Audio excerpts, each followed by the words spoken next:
Assalamualaikum warahmatullahi wabarakatuh.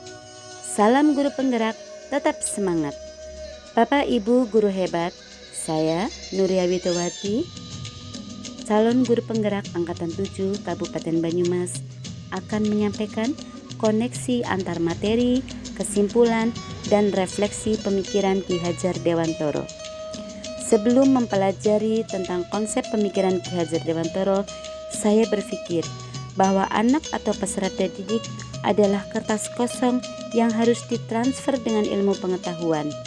Tugas saya seorang guru adalah untuk mentransfer pengetahuan dan keterampilan. Kegiatan belajar mengajar sesuai dengan tuntutan kurikulum. Pembelajaran terpusat pada peran guru sebagai pendidik sangat dominan.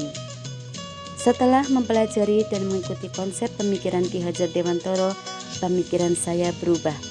Kita sebagai pendidik harus melaksanakan dasar kerja pendidik seperti yang diungkapkan Ki Hajar Dewantoro, yaitu Triloka, ing ngarso sung tulodo, ing matyo mangun karso, tutwuri handayani. Pendidikan adalah tempat persemaian benih-benih kebudayaan yang hidup dalam masyarakat kebangsaan. Pada hal ini, pendidikan dan kebudayaan adalah satu kesatuan yang utuh untuk mencapai peradaban bangsa yang dicita-citakan. Pendidikan menjadi landasannya.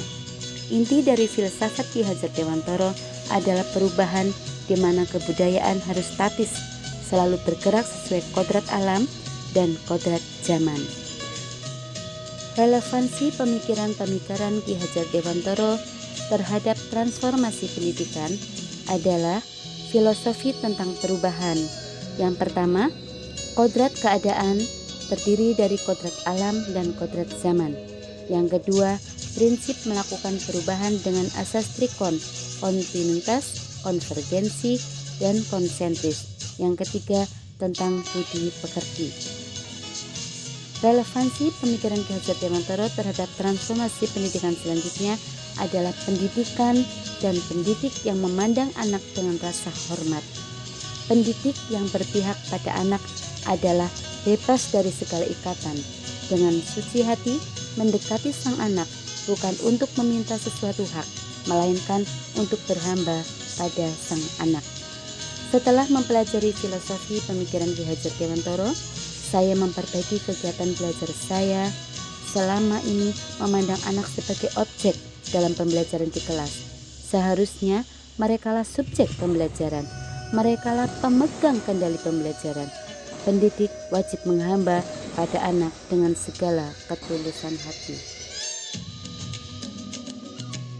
Saya dapat mengambil kesimpulan Ki Hajar Dewantoro menjelaskan bahwa tujuan pendidikan adalah menuntun segala kekuatan kodrat yang ada pada anak-anak agar mereka dapat mencapai keselamatan dan kebahagiaan yang setinggi-tingginya, baik sebagai manusia maupun anggota masyarakat.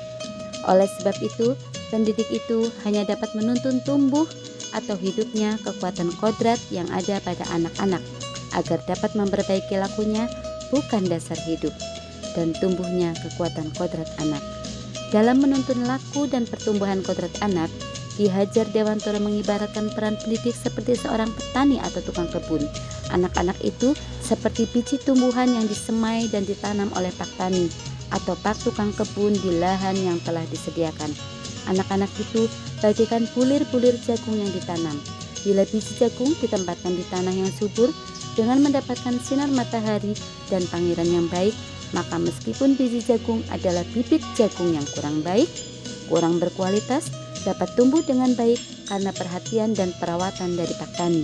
Demikian sebaliknya, meskipun biji jagung itu disemai adalah bibit berkualitas baik, namun tumbuh di lahan yang gersang dan tidak mendapatkan pengairan dan cahaya matahari serta tangan dingin pak tani, maka biji jagung itu mungkin tumbuh namun tidak optimal. Saya menceritakan proses pembelajaran dan suasana kelas yang mencerminkan pemikiran secara konkret sesuai dengan konteks lokal sosial budaya di kelas dan sekolah saya. Perkembangan pendidikan di Indonesia merupakan salah satu peran Ki Hajar Dewantoro. pendidikan karakter seperti nilai keagamaan, kedisiplinan, kejujuran, terampil, semangat, motivasi, dan tanggung jawab dapat dijadikan sebagai dasar dalam pembentukan moral pendidikan abad 21. Pendidikan karakter harus diintegrasikan dalam kegiatan pembelajaran di sekolah. Dengan keteladanan tokoh Bawor dan Senjata Kuti dapat mencerminkan karakter yang baik, terutama bagi anak usia dini di mana pembelajaran yang disampaikan secara konkret. Setelah mempelajari modul 1.1 yang mencerminkan pemikiran Ki Hajar Dewantara, segera saya terapkan dalam kegiatan belajar mengajar di kelas saya lebih baik. 1. Merancang pembelajaran yang berpusat kepada anak. 2. Kita guru menjadi teladan, memberi semangat, serta memberi dorongan dalam menanamkan nilai karakter kedisiplinan, motivasi, kerjasama, tolong-menolong dalam setiap kegiatan yang ada di sekolah. Meningkatkan karakter anak dengan pembiasaan yang dilakukan secara terus-menerus seperti berdoa sebelum dan sesudah melaksanakan kegiatan, minta tolong apabila kesulitan, mohon maaf apabila melakukan kesalahan, ucapkan terima kasih apabila menerima sesuatu dari siapapun juga. Membudayakan budaya lokal untuk mentransformasikan pendidikan karakter anak. Sebagai bahan refleksi, saya ingin mengajak kita semua untuk lebih memahami tentang dasar pemikiran filosofis pendidikan Ki Hajar Dewantara, sehingga kita dapat mentransformasikan perubahan ekosistem belajar yang terpusat kepada anak, dan anak. Saya mengucapkan terima kasih kepada fasilitator Ibu Murtianingsih, pendamping kami Ibu Siti Munfarijah, sahabat rekan seperjuangan CGP Angkatan 7. Salam bahagia. Wassalamualaikum warahmatullahi wabarakatuh.